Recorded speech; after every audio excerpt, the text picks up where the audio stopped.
Bonjour à tous et bienvenue dans la caverne de Radrogor. Aujourd'hui, je déballe l'extension X-Wing Pilote hors pair 2, numérotée SWZ 97, qui est sortie hier, vendredi, dans vos boutiques. Donc, Pilote hors pair 2, c'est la seconde extension qui contient quasiment que des pilotes. En fait, celle-ci d'ailleurs ne contient que des pilotes et quelques cartes d'état. L'extension Pilote hors pair 1 contenait aussi des améliorations, si je ne me trompe pas. Donc, nouvelle extension de pilotes hors pair. Donc, ce sont des nouveaux pilotes pour les différentes factions. Donc, 5 pilotes pour la rébellion, 5 pilotes pour l'Empire, 5 pilotes pour la résistance, 5 pilotes pour les racailles, 7 pilotes pour les séparatistes, puisqu'il y a 3 réfractaires de Kelrodo High. Donc, 3 cartes identiques. 5 pilotes pour le Premier Ordre et 6 pilotes pour la République. En fait, il y a un même pilote, mais pour le Letter Sprite 7 et 7B. Donc ça fait un total de 38 pilotes. Il y a également 5 cartes d'état, puisqu'il y a des pilotes qui vont être associés à des états. Les marqueurs en carton et un feuillet d'instruction. Alors, j'ouvre la boîte. Voici donc les marqueurs de vaisseau plus les états, les 5 états, les jetons états.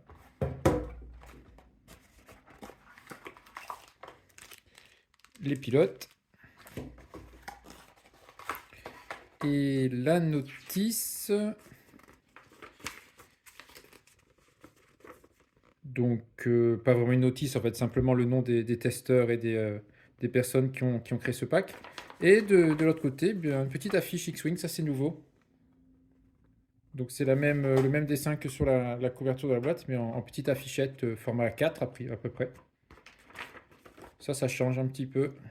Ça c'est pas mal. Voilà. Très bien. Donc je mets de côté. Regardons tout de suite les marqueurs.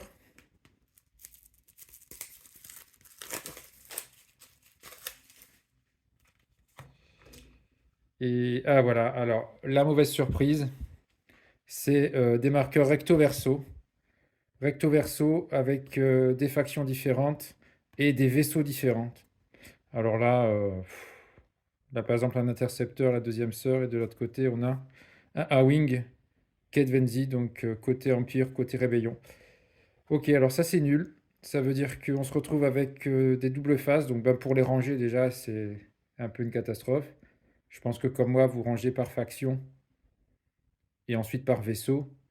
Là on se retrouve avec des jetons, enfin des marqueurs de vaisseau double face, double faction, même pas les mêmes vaisseaux.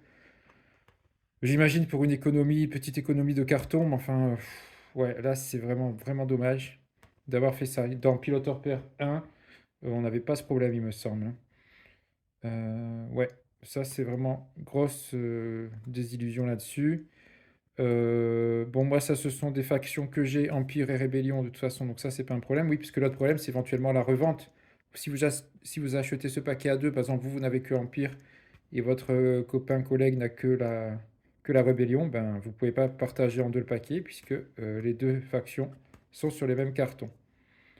Donc là, moi, à la rigueur, bon, j'ai Empire et Rébellion, je les ai, donc de toute façon, je garde les deux. Par contre, je n'ai pas Premier Ordre, résistance, etc. Est-ce que du coup ça me coince? Ici, racaille, empire, donc ça me va. Ici, oh, pardon, rébellion, empire, ça me va aussi. Ah, par contre là, bleu, c'est les séparatistes, je crois. Bleu et de l'autre côté racaille et rebelle. Donc là, ben, les séparatistes que j'utilise pas, je suis obligé de les garder. Donc c'est pas vendable. Et j'imagine là c'est pareil. Non, là on a juste les jaunes. Donc là les racailles. Du coup, qu'est-ce qui me manque? Ouais, bon, c'est surtout ici en fait, là les bleus qui sont derrière les jaunes. Ah oui, là je me suis trompé, je pense quand j'ai confondu le jaune des racailles et le orange, excusez-moi. Donc moi ce qui va me gêner c'est celle-là qui est bleue d'un côté et rouge de l'autre, puisque je ne garde que la rouge.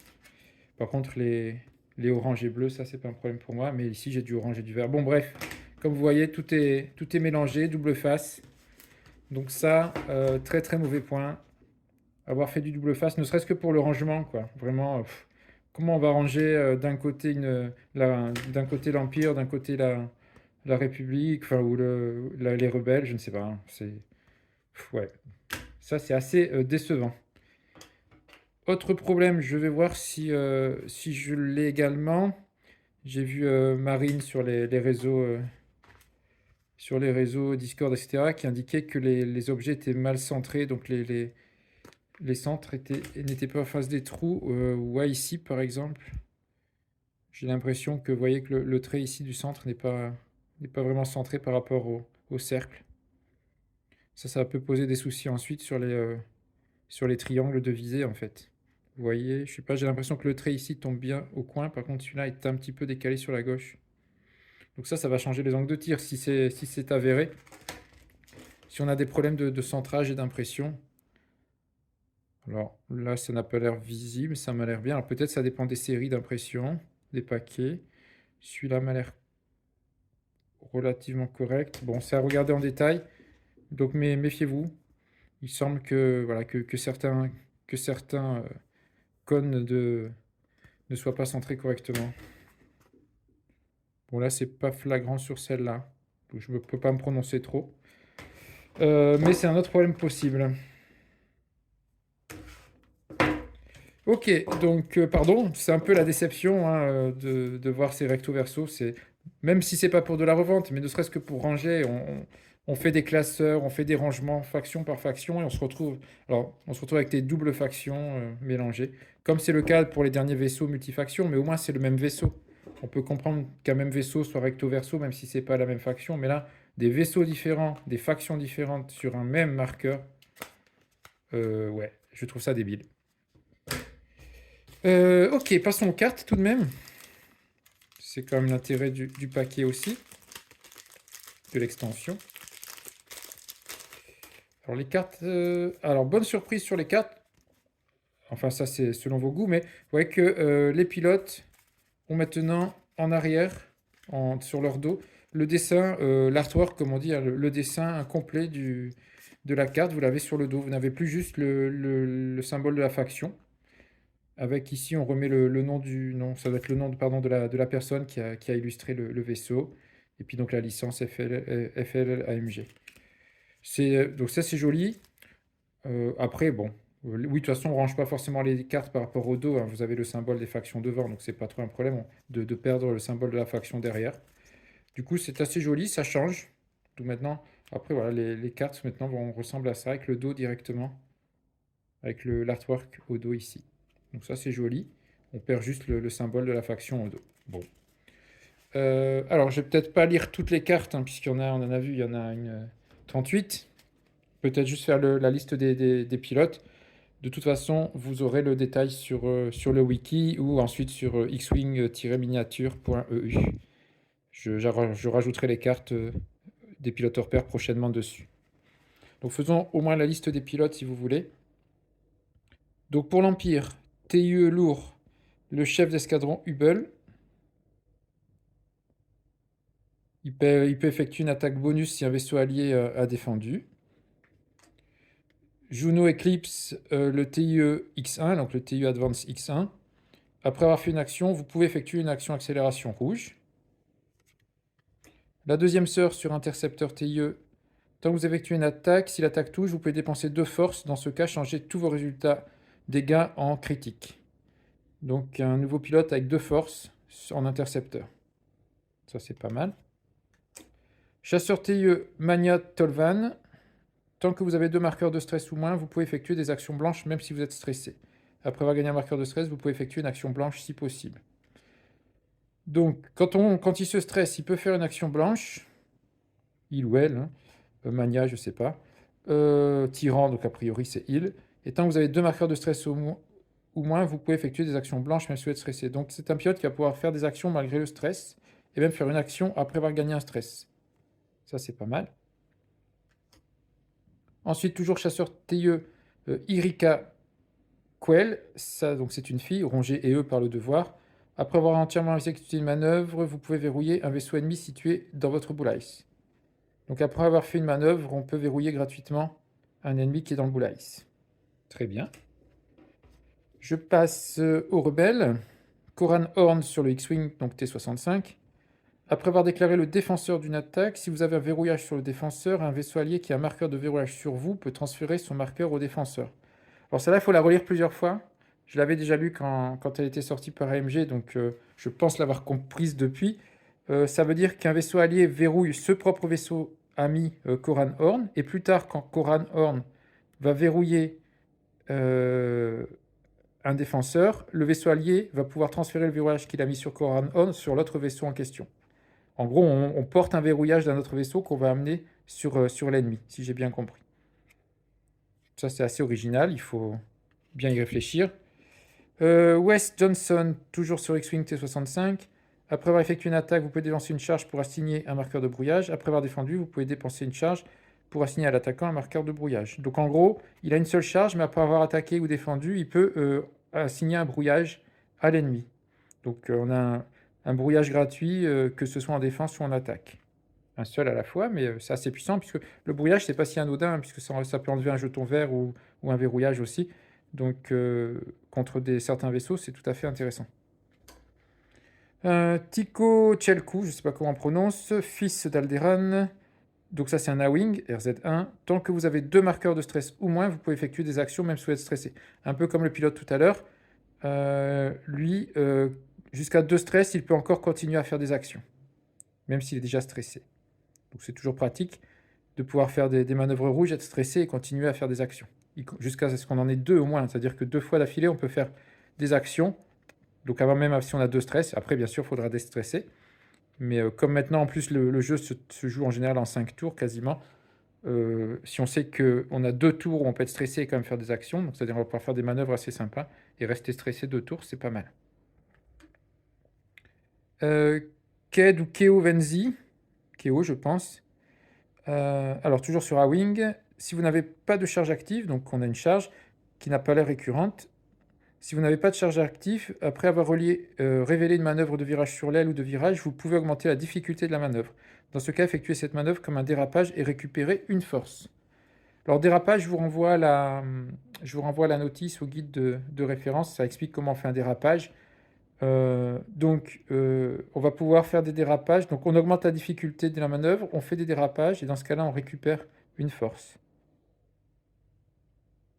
C'est vous pouvez, hein, ce n'est pas obligatoire. Donc en fait, pour son seul choix pour récupérer la force, puisqu'elle n'est pas récurrente, c'est d'augmenter la difficulté des virages et de les remplacer par un dérapage. Ça peut être assez rigolo aussi, une fois qu'on a bien en tête ce qu'est un dérapage, parce que ça c'était plutôt chez les séparatistes, je crois, les dérapages. Ensuite, le Y-Wing, Pop Squale. Après avoir entièrement exécuté une manœuvre blanche, vous pouvez choisir un vaisseau allié à portée 0,1. Dans ce cas, il peut effectuer une action concentration. Donc lui, il fait manœuvre blanche et il offre un vaisseau allié 0,1, ou donc lui-même, a priori, il peut faire un œil, une concentration gratuite, ou la donner à quelqu'un. On passe aux séparatistes. Donc Volan Das. Après avoir entièrement exécuté une manœuvre rouge, vous pouvez choisir un vaisseau ennemi à portée 1. Le vaisseau choisi gagne un marqueur de contrainte et vous pouvez retirer un marqueur de stress. Alors là, c'est pas mal aussi. Donc il fait une manœuvre rouge stressante, et s'il a un vaisseau ennemi à portée 1, il lui donne une contrainte et il retire son stress, ce vaisseau. Pas mal du tout. Au Racing, alors ça c'est pas mal aussi, puisqu'on a un Fire Spray avec de la force native récurrente. Donc au Racing, Fléau des Jedi. Avant de vous engager, vous pouvez dépenser une force pour choisir 2 vaisseaux ennemis à portée 0,1 et transférer n'importe quel nombre de marqueurs orange et rouge entre ces 2 vaisseaux. Donc au Racing arrive et peut transférer des marqueurs rouges d'un vaisseau à un autre, à une petite initiative à une plus grande, etc. Ce qui peut changer la stratégie du joueur d'en face. Et bien sûr, peut utiliser sa force récurrente pour se défendre ou attaquer. Dirge, oui, j'ai oublié de parler des vaisseaux, oui, ça c'était le Fire Spray. Donc Dirge sur le chasseur de classe Rogue, donc nouveau pilote Rogue, avec une charge non récurrente. Quand vous devriez être détruit, vous pouvez dépenser une charge pour révéler toutes vos cartes dégâts face cachée. Dans ce cas, défaussez chaque coup au but et chaque carte de dégâts ayant le trait pilote, puis réparez toutes vos cartes de dégâts face visible. Alors lui, en fait, il revit. Au lieu d'être détruit, il défonce sa force, enfin sa charge, pardon, Et retourne toutes ces cartes qui étaient dégâts face cachée. Il jette les coups au but. Et s'il y a des trépilotes, il les jette également. Et ensuite, il répare les cartes qui restent. Donc en gros, tout d'un coup, il se répare. Il enlève tout un tas pardon, de cartes de dégâts. Et il peut reprendre vie. Ça, c'est assez énorme, je pense. L'assembleur de fer. Chasseur de classe Vulture. Lorsqu'un vaisseau allié à portée 0,1 a sauté son étape et exécuté la manœuvre, vous pouvez dépenser une charge, sachant qu'il y en a 3. Dans ce cas, ce vaisseau allié peut réparer un dégât s'il se trouve à portée 0 d'un astéroïde ou d'un nuage de débris. Bon, ça m'a l'air assez situationnel, comme dirait l'autre. Il faut que le vaisseau allié soit à portée 0,1, quoique ça peut être lui-même finalement. Donc s'il ne peut pas faire exécuter la manœuvre, il peut dépenser une charge. Dans ce cas, le vaisseau en question répare une carte s'il est lui-même à portée 0 d'un astéroïde ou d'un nuage de débris. Bon, donc là, il faut être sur un astéroïde ou un nuage de débris pour pouvoir faire cette dépense de charge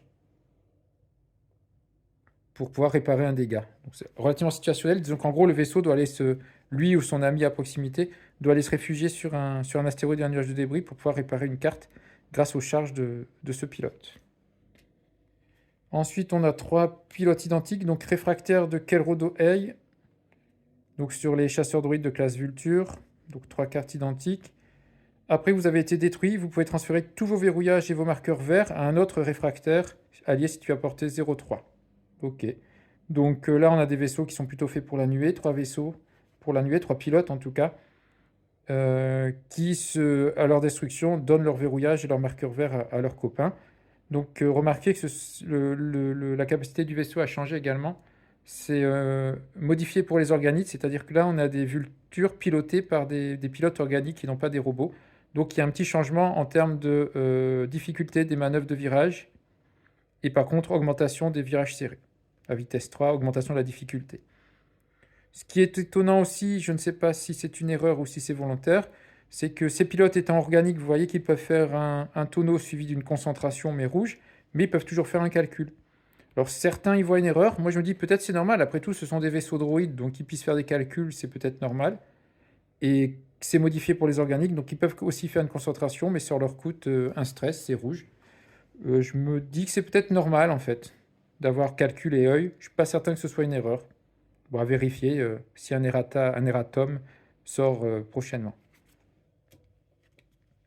Passons à la République. Bon, finalement, je lis les cartes, en tout cas, je lis les capacités des pilotes, mais comme ça, ce sera complet. Donc, Adigalia sur Ettersprite Delta 7 et Delta 7. Tant que vous défendez à portée d'attaque 1, vous pouvez dépenser une force. Dans ce cas, l'attaquant ne peut pas appliquer le bonus de portée. Tant que vous effectuez une attaque contre un défenseur à portée d'attaque 3, vous pouvez dépenser une force pour empêcher le bonus de portée. Donc voilà 2 forces qui permettent d'empêcher l'utilisation du bonus de portée en défense à portée 1 ou en attaque à portée 3. Donc c'est pas mal. On enlève le dé d'attaque de l'attaquant ou le dé de défense du défenseur à portée 3. Donc on annihile le dé supplémentaire dans les 2 cas. Toujours Adigalia, cette fois-ci sur Attersprite 7B, 7B. De force, c'est la même capacité d'utiliser la force pour bloquer le bonus de portée en défense ou en attaque. Psycho, canonnière tabac.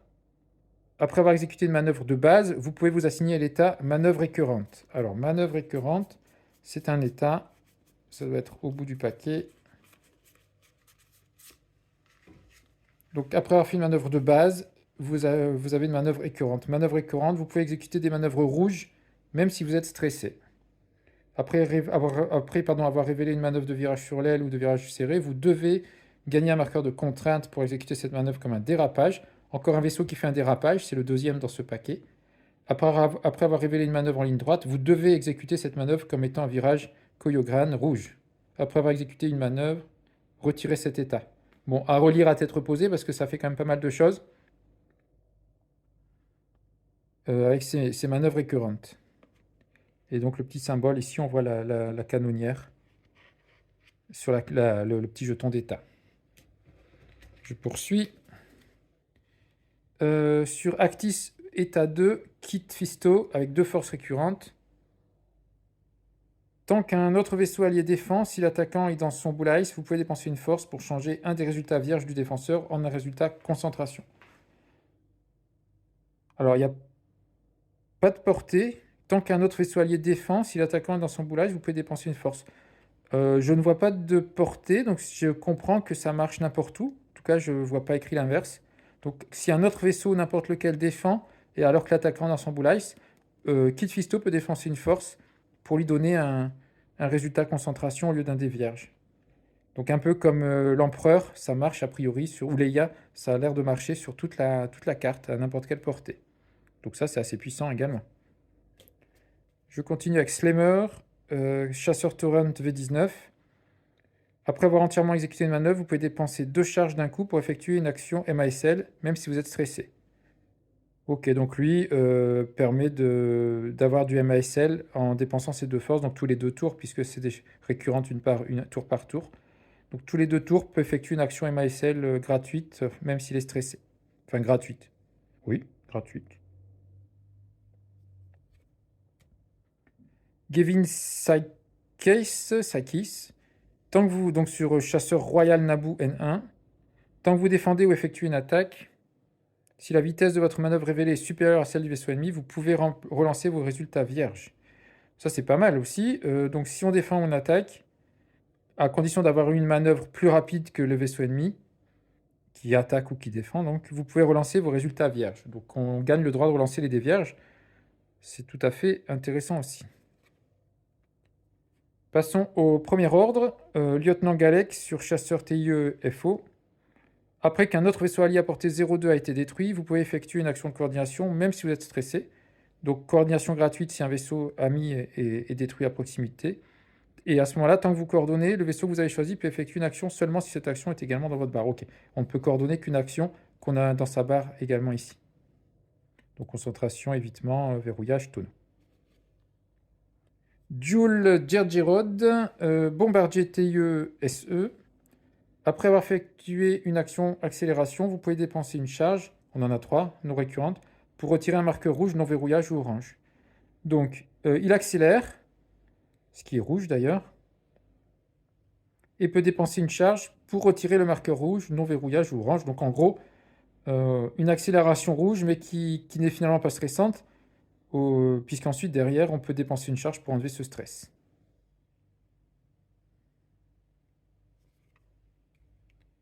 DT 798 sur chasseur TIE FO. Tant que vous effectuez une attaque principale, si vous n'êtes pas contraint, vous pouvez gagner un marqueur de contrainte pour lancer un dé supplémentaire. Donc pendant une attaque, on peut lancer un dé supplémentaire, ce qui est assez énorme en attaque, à condition de gagner une contrainte. Lingava sur chasseur TUFO. Alors, après avoir placé les forces, assignez l'état ivre de vitesse à vous-même ainsi qu'à un maximum de 2 autres chasseurs TUFO ou TUSF alliés qui ne sont pas équipés d'amélioration modification. Donc on a sans doute 3 cartes, voilà, 3 états ivre de vitesse avec le dessin ici du chasseur. Donc on assigne cette carte à soi-même et à 2 autres vaisseaux. Ajoutez une action MASL blanche à votre barre d'action. Après avoir effectué une action MASL, vous devez subir un dégât pour retirer un marqueur de désarmement. Donc ça offre au TIE du premier ordre le MASL blanc, action blanche. Mais en contrepartie, une fois le MASL effectué, les vaisseaux en question subissent un dégât pour pouvoir se désarmer. Donc ça va les faire bondir avec le MASL, mais ils vont subir un dégât en échange. Mais ça peut complètement changer un match, je pense, si les TIE premier ordre foncent comme ça d'un coup avec le MASL et subissent le dégât pour être désarmés. Et donc si je comprends bien, le MASL ne désarme pas les vaisseaux, puisqu'en fait ils vont subir le dégât et être désarmés immédiatement. Enfin, le marqueur de désarmement issu du MASL va directement être supprimé. Donc le vaisseau fait son MASL, gagne un marqueur de désarmement lié au MASL, mais derrière subit un dégât pour enlever ce marqueur, si je ne dis pas de bêtises. Donc ces vaisseaux prennent un dégât, mais derrière, on fait leur MASL et ne sont plus désarmés finalement. Agent Tierney, mise en place. Après avoir placé les forces, vous devez assigner l'état confiance brisée à un vaisseau ennemi. Alors ça, donc c'est une navette légère de classe Xi. Donc la navette du premier ordre, après avoir placé les forces, va donner cet état à un vaisseau ennemi, donc avec ces 2 bonhommes, ces deux personnages. Considérez les vaisseaux alliés comme étant amicaux. Les vaisseaux non ennemis vous considèrent comme étant amicales. Donc là, c'est important, ça veut dire qu'un vaisseau de l'ennemi ne sera plus allié avec les autres vaisseaux de l'ennemi, mais lui sera considéré comme amical. Alors, toujours avec cette histoire d'inversion en français, hein, attention. En français, quand on parle des vaisseaux alliés, en anglais, c'est plutôt les friendly, donc les amicaux. Et en français, quand on parle de vaisseaux amicaux, en fait, ce sont les allied en anglais. C'est inversé, mais dans toutes les cartes en français, c'est inversé de cette façon. Il faut le savoir si vous passez de la version anglaise à la française. Donc, du coup, il faut bien lire ça pour bien comprendre la différence entre un vaisseau allié ou friendly en anglais et un vaisseau amical ou allied en anglais. Donc il fait gagner des marqueurs de stress. Après avoir défendu ou effectué une attaque, si au moins une carte de dégâts face visible est attribuée au défenseur, la détruit, retire cet état. Donc il fait subir du stress a priori à ses copains, même c'est sûr. Et après avoir défendu ou effectué une attaque, si au moins une carte de dégâts face visible a été attribuée au défenseur ou s'il a été détruit, retire cet état. Et donc on garde cet état jusqu'à ce que on ait récupéré une carte de dégâts face visible, donc en cas de défense ou si en cas d'attaque. En tout cas, si le défenseur, donc quand on attaque, ou si nous-mêmes, quand on défend, a subi une carte de dégâts face visible, on supprime cet état. Donc ça, c'est assez rigolo. On sème un peu la zizanie dans l'ennemi. Le vaisseau à qui on assigne cet état va stresser ses copains, en fait, si je comprends bien. À condition que le copain soit dans l'arc d'attaque, tout de même. Donc, agent Tierney, c'est ce qu'on vient de voir. On passe à la résistance. Donc voici Poe d'Emron sur le Faucon, le YT 1300 récupéré. Donc initiative 6, 2 charges récurrentes. Après avoir exécuté une manœuvre, non, avant, pardon, exécuter une manœuvre, vous pouvez dépenser une charge. Dans ce cas, ignorer les obstacles durant cette manœuvre. Donc ça, c'est du pot. Grâce au Faucon, il peut, en dépensant une charge, ignorer les obstacles. Pendant une manœuvre, bien sûr, pas à la fin. Et après avoir entièrement exécuté une manœuvre, vous pouvez dépenser 2 charges pour effectuer une action accélération blanche ou une action tonneau rouge. Puis, si vous avez effectué une action tonneau rouge, exposez une carte de dégâts si possible. Donc, il peut aussi dépenser 2 charges pour faire une accélération blanche et non pas rouge, ou un tonneau mais rouge. Et dans ce cas, si c'est un tonneau rouge, il doit exposer une de ses cartes de dégâts. Donc, c'est assez dangereux quand même. Mais au début, quand il n'a pas de dégâts, c'est pas trop un souci. Donc, sans doute assez puissant, puisque ça rajoute des manœuvres plus fortes au Faucon. Ensuite, toujours sur le YT 1300, Lando Calrissian, donc initiative 5. Après avoir entièrement effectué une manœuvre rouge ou effectuer une action rouge, vous pouvez dépenser n'importe quel nombre de charges, sachant qu'il y en a 3 récurrentes, pour choisir autant de vaisseaux alliés à portée 0,2. Les vaisseaux choisis peuvent effectuer une action même s'ils sont stressés. Donc là, on peut dépenser une charge pour donner une action, ou 3 charges pour donner 3 actions à des vaisseaux alliés. C'est pas écrit des vaisseaux alliés différents, donc ça peut être lui-même a priori. Donc pour choisir autant de vaisseaux alliés à portée 0,2, les vaisseaux choisis peuvent effectuer une action même s'ils sont stressés. Alors la question c'est est-ce qu'on peut cumuler ces actions sur un même vaisseau, par exemple lui-même, c'est-à-dire que après avoir fait une action rouge ou exécuter une manœuvre rouge, est-ce qu'on peut dépenser 3 charges pour faire 3 actions, si c'est possible, sur le même vaisseau? Je ne sais pas. C'est pas écrit, je ne sais pas, pour choisir autant de vaisseaux alliés. Non, je pense pas, parce que dépenser n'importe quel nombre de charges pour choisir autant de vaisseaux alliés, c'est-à-dire que si on prend 2 charges, il faut choisir 2 vaisseaux alliés. Donc je pense pas qu'on peut s'appliquer plusieurs fois ça. Ça veut dire donc qu'on peut donner 3 actions à 3 vaisseaux ou à lui-même et à 2 autres vaisseaux, mais sans doute pas au même vaisseau plusieurs fois d'après quand je relis la carte. Ensuite, Venisa Dosa sur un T70, il swing T70. Tant que vous effectuez une attaque torpille ou missile, vous pouvez considérer le prérequis arc avant comme étant arc arrière pour cette attaque. Et dans ce cas, considérez le prérequis de portée comme étant 1-2. Alors ça a fait déjà beaucoup parler. Ça veut dire que, en plus, si vous regardez les points, vous verrez qu'elle a, je crois que c'est une femme, hein, qu'elle a deux emplacements missiles. Donc on peut mettre des doubles missiles, genre le tir de barrage. Et donc, au lieu de tirer en avant comme sont les prérequis habituels des missiles ou des torpilles, on va pouvoir lancer les missiles et torpilles par l'arrière, si l'on veut. Et en plus, dans ce cas-là, on change le prérequis de portée de ces missiles ou de ces torpilles. Elles passent systématiquement à 1-2. Donc concrètement, n'importe quelle torpille ou missile va pouvoir être tiré par l'arrière à portée 1-2. Par exemple, le tir de barrage qui prend 2 slow missiles, on va pouvoir faire un tir de barrage à portée 1-2, en arrière. Donc ça, c'est assez sympa. ça peut être assez rigolo de voir arriver ce X-Wing qui balance ses missiles ou ses torpilles par l'arrière. Portée 1-2. Zai Versio, toujours sur X-Wing T-70. Tant que vous défendez, si l'attaquant est endommagé, vous pouvez relancer un dé de défense. Donc ça, c'est pas mal. Tant que vous défendez, si l'attaquant est endommagé, vous pouvez relancer un dé de défense. Donc quand il se fait attaquer par des ennemis endommagés, eh ben, il a un dé de défense, il a une relance gratuite, systématiquement.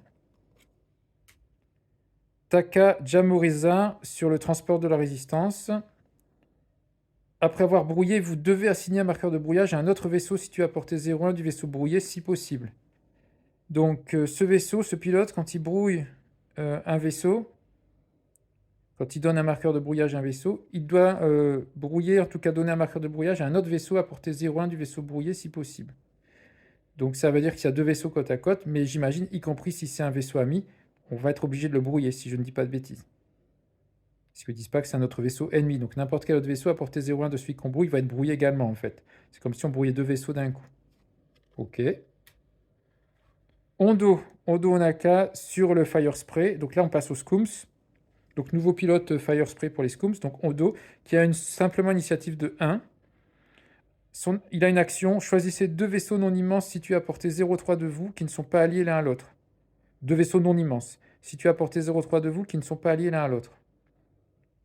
Chaque vaisseau choisi peut effectuer une action qui est dans votre barre d'action, même s'il est stressé, dans l'ordre de votre choix, puis gagner un marqueur de ce calcul. Donc là, pareil, il faut bien réfléchir à ça aussi. Deux vaisseaux non immenses situés à portée 0,3 de vous qui ne sont pas alliés l'un à l'autre. Ou du coup, friendly en anglais. Donc deux vaisseaux qui ne sont pas friendly, donc a priori un de chez nous et un ennemi. Chaque vaisseau choisi peut effectuer une action. Donc on donne une action, même s'il est stressé, à deux vaisseaux. Bon, à voir ce que ça donne. Ça veut dire qu'on donne deux actions à deux vaisseaux, dont un ennemi, si je dis pas de bêtises. Donc c'est assez particulier. À voir ce que ça fait exactement. Là, j'ai du mal encore à visualiser l'intérêt de ce que ça donne. Sachant que oui, c'est sans doute pour ça qu'il a l'initiative 1, donc il se déplace en premier, donc il va faire son action en premier, et donc il va pouvoir faire des actions tout de suite. Oui, donc il va forcément faire des actions à des vaisseaux qui sont à initiative supérieure, donc qui ne se sont pas encore déplacés. C'est peut-être ça aussi l'intérêt de la chose. Donc on fait faire des actions à deux vaisseaux qui n'ont pas encore bougé. Donc peut-être que si on force un ennemi à faire un verrouillage et qu'il rate le verrouillage, une fois qu'il se déplacera, il n'aura plus le droit de faire l'action verrouillage puisqu'il l'aura déjà fait une fois. On parle bien d'action. C'est peut-être ça l'intérêt de cette carte, un peu joueuse, comme mon dos. Confirmez-moi, là tout de suite, c'est ce que je comprends. On poursuit avec Thorfinn sur Chasseur Fang, initiative 3. Après que vous avez effectué une attaque, si le défenseur a été détruit, vous pouvez effectuer une action, même si vous êtes stressé, puis vous pouvez gagner 2 marqueurs de contrainte pour effectuer une attaque bonus. Ok, donc si on détruit quelqu'un, on peut faire une action même si on est stressé, et en plus, à condition d'avoir 2 contraintes derrière, on peut effectuer une attaque bonus. Donc on détruit quelqu'un avec son fang et on se contraint, mais pour essayer de viser un autre vaisseau. C'est toujours bien de pouvoir tirer 2 fois dans un même tour, c'est quand même assez rare. Dirge sur un rogue, chasseur rogue. Tant que vous défendez, après l'étape neutraliser les résultats, s'il y a plus de résultats dégâts que de vos boucliers actifs, vous pouvez changer un résultat dégâts en un critique et annuler un résultat dégâts. Donc si on fait plus en défense, s'il y a plus de dégâts que de boucliers actifs, sachant qu'il n'y en a que 2, vous pouvez changer un résultat dégâts en un critique, mais annuler dans ce cas-là un autre résultat dégâts. Donc on se prend un critique, mais on annule un autre dégât. Et sachant qu'a priori, s'il nous reste des boucliers, le critique, le fait que ce soit un critique n'est pas un problème. Ça doit être ça l'idée, je suppose. Je poursuis. Docteur Afra sur cargo léger YV666, le Unstoff. Avant de vous engager, vous pouvez dépenser un marqueur vert et une charge sur les 3 qui ne sont pas récurrentes. Dans ce cas, vous pouvez choisir un autre vaisseau à portée 0,1 qui n'est pas stressé, et le vaisseau choisi gagne un marqueur de stress. Donc on dépense, au moment de l'engagement, on dépense son marqueur vert, par exemple sa concentration ou son renforcement. Et dans ce cas, si on a un vaisseau autre à portée 0,1 qui n'est pas stressé, on lui fait gagner un marqueur de stress, donc plutôt un ennemi, je suppose. Donc avant de s'engager, on peut stresser, par exemple, un vaisseau ennemi. Enfin, Lapin, c'est un nom rigolo, ou lapine. Chasseur TIE-LN modifié, donc toujours pour les racailles.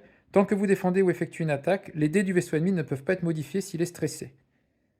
Ok, donc là c'est intéressant de stresser un ennemi, peut-être du coup en lien d'ailleurs au précédent qui peut forcer un stress.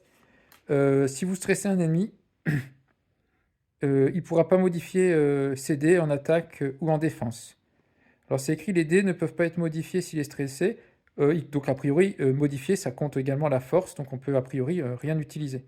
Donc on va bloquer l'utilisation de modification des dés à son ennemi. Donc ça c'est pas mal, mais il faut que l'ennemi soit stressé. Sachant aussi que le TULN n'est quand même pas très costaud, avec juste ses 3 points de coque, donc il peut vite exploser. Donc ça doit pas être évident à le faire. Il faut pas se rater, il faut être sûr que le vaisseau soit stressé quand on va l'attaquer ou se défendre. Sachant qu'en plus il a une initiative seulement de 2. Voilà, bah finalement, vous voyez, je vous ai fait un peu la liste de toutes les capacités pilotes. Pas les capacités vaisseaux, puisque ce sont les mêmes, normalement on les connaît, sauf les vaisseaux organiques modifiés pour les organiques. Donc si je résume, on a 38 cartes de vaisseau, 5 cartes d'état. Les plaquettes de marqueurs donc, dont j'ai parlé au début, donc recto verso avec vaisseaux différents et factions différentes, donc vraiment ça c'est nul. Et la feuille d'instruction qui n'est pas vraiment une feuille d'instruction puisqu'on a juste une belle petite affiche. Une belle petite affiche et simplement la liste des personnes qui ont testé et créé le jeu. Tiens, en parlant de ça, j'ai oublié quelque chose. Il a été remarqué sur le Discord que, ou même d'ailleurs c'était les Allemands qui ont sorti ça, il y avait les images des cartes allemandes, il y a des vaisseaux séparatistes qui ont une grossière erreur. Je vais essayer de retrouver ça. Alors, je ne sais plus lesquels ce sont, peut-être les réfractaires, on va voir. Hop. Donc une grossière erreur si je cherche les cartes des séparatistes. Donc je crois que ce sont des bleus. Je vais les trouver. Slammer. Non, alors c'est les oranges, pardon. Je suis pas habitué avec ces factions, je les joue pas, excusez-moi. Alors, si on en est où? L'assembleur de fer, lui, il est bon. Réfractaire, ben voilà. Voilà la surprise, regardez. Réfractaire de Kelway, initiative 1 sur le marqueur, initiative 2 sur la carte. Alors ça, voilà, et on regarde les deux autres réfractaires, pareil. Initiative 1 sur les cartons, alors que c'est 2 sur la carte. Donc là aussi, enfin là vraiment une grossière erreur, quoi. Initiative 2 sur les cartes et 1 sur les cartons. Je comprends pas comment ça a pu passer à travers les vérifications, quoi. On a ça, ce sont les testeurs. Bon, adaptation française, ok. Bah, adaptation française, je pense qu'ils envoient juste le texte français, donc ils avaient peut-être pas la vision des initiatives, donc c'est pas de leur ressort. Développeur en chef, alors je sais pas, est-ce qu'il y a quelqu'un qui est chargé de vérifier là-dedans dans cette liste, la fabrication, je sais pas, direction artistique. Je ne sais pas qui est responsable, enfin franchement, sortez un paquet avec 38 pilotes et il y en a 3 qui sont en erreur d'initiative sur les cartons, c'est quand même vachement visible. C'est quand même pas quelque chose de compliqué à vérifier. Ouais, donc là ça fait beaucoup quand même. Les cartons double face, ça me plaît pas du tout. Et là, une grosse erreur sur les initiatives. Et comme le signalait Marine, même si je le vois pas trop sur les miens, il y a apparemment des problèmes de centrage de certains arcs. Alors j'ai eu peut-être une des premières cartes que j'ai ouvertes, je le voyais un petit peu, mais c'était pas trop évident, donc, à étudier de près. Mais si c'est ça, ça rajoute encore un problème supplémentaire, et là c'est quand même plutôt catastrophique, je trouve. La bonne nouvelle, c'est que je crois que sur le site américain, le tarif était prévu aux alentours de 29 dollars.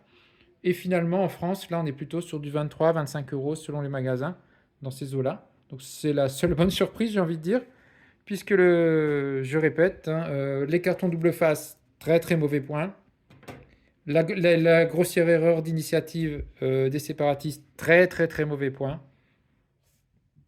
Et si les arcs sont pas centrés, c'est également un mauvais point, mais là, il faut déjà être un peu plus expert pour le voir, ou alors ça dépend des séries. Là, moi, je le vois pas trop bien, donc tant mieux pour moi, mais à vérifier tout de même. Voilà, j'en ai terminé avec cet unboxing, donc le déballage des pilotes hors pair 2. donc extension SWZ97. Donc déballage plutôt critique. Là, vous avez compris. Donc ça, c'est vraiment décevant. Néanmoins, on a des très très bons pilotes dans ce pack. C'est un peu comme les pilotes hors pair 1, qui est d'ailleurs introuvable en France. Ça rajoute des nouveaux pilotes tout à fait intéressants. On pense au premier ordre qui change le type amical ou allié de l'ennemi. On pense au pilote de la résistance qui peut balancer ses missiles ou ses engins par l'arrière plutôt qu'à l'avant avec une autre portée, etc. Donc ça c'est très bien. Donc c'est, je pense, des pilotes indispensables. On pense aussi au pilote racaille avec de la force, du Firespray. Donc un Firespray c'est déjà bien costaud. Donc avec de la force native, ça l'est encore plus. Donc vraiment de très bons pilotes. L'autre bon point quand même, hein, c'est bien de rappeler aussi les bons points, c'est le dos des cartes avec le dessin complet du vaisseau plutôt que juste la faction. Donc ça c'est bon point je pense, hein, c'est assez joli. Après en tout cas ça change. Donc ça c'est un autre bon point. Plus la petite affiche cadeau, le livret de règles qui devient une petite affiche. C'est toujours sympa. Mais ouais, du coup, du chaud et du froid, hein, dans ce pack. Donc moi, je pense que il est important de l'avoir pour avoir vraiment des très bons pilotes. Mais vraiment, ces erreurs d'initiative donc, qui seront corrigées par des errata. Donc il faudra qu'on mette des petites gommettes pour corriger nos cartes. Alors je ne sais pas si la carte est bonne ou si c'est le marqueur qui est bon. On le saura prochainement. Donc en tout cas, il faudra corriger soit le marqueur, soit la carte pour les séparatistes. Bon, moi, je joue pas ces vaisseaux, donc c'est pas trop grave. Mais c'est pas le problème. Et puis donc les recto verso, là on peut rien faire. On va devoir mettre un rangement spécial pour multifaction, multi-vaisseau. C'est vraiment, j'imagine, pour économiser un ou deux cartons. Franchement, si ça avait coûté 1 € de plus parce qu'il y avait deux cartons en plus ou 2 € de plus, ça aurait pas été la mort. Surtout qu'en France, finalement, c'est pas trop cher le paquet. Il a moins de 25 € a priori. Donc vraiment, là, pour cette économie, alors soit c'est de l'économie, certainement, soit c'est volontaire aussi pour justement empêcher la revente de certaines factions et être obligé de garder tous les cartons. Mais quoi qu'il en soit, c'est une très très mauvaise idée parce que, comme tout le monde, je pense que vous rangez comme moi, vous rangez par faction et par vaisseau vos cadrans et vos cartes, bien sûr. Et là, on se retrouve avec des cadrans enfin voilà. Vous avez compris, je râle beaucoup là parce que ça m'énerve. Je trouve ça vraiment mesquin, quoi. Et pas très sympa. Voilà, ceci étant dit, je répète, ce sont des très bons pilotes, donc ça vaut quand même le coup. Et j'en ai terminé donc avec ce déballage de l'extension Star Wars Pilot Hors Pair 2. Merci de m'avoir suivi. Donc finalement, la vidéo a été assez longue puisque j'ai détaillé les capacités des pilotes. Alors je ne sais pas si vous les avez bien vues à l'écran sur la vidéo, mais vous les aurez sur le wiki X-Wing et puis sur le site xwing-miniature.eu que j'ai l'honneur de gérer et d'avoir créé il y a quelques semaines. Donc merci à tous. N'hésitez pas, bien sûr, à liker, à commenter. Je pense que là, ça mérite pas mal de commentaires avec les problèmes rencontrés ou aussi les bons côtés. Donc n'hésitez pas donc à commenter, à liker, surtout à partager la vidéo, à faire connaître la caverne de Radrogor, à faire connaître le site xwing-miniature.eu. Tout ça, c'est bénévole. Il n'y a pas de pub. Un jour, on mettra peut-être un peu de pub, mais je ne suis pas sûr, ou au moins un petit lien pour me soutenir si vous voulez participer un petit peu à toutes mes créations, à la traduction française des règles, etc. Mais ça, on en reparlera peut-être une autre fois. Donc en tout cas, merci à tous et à très bientôt sur la chaîne de la caverne de Radrogor.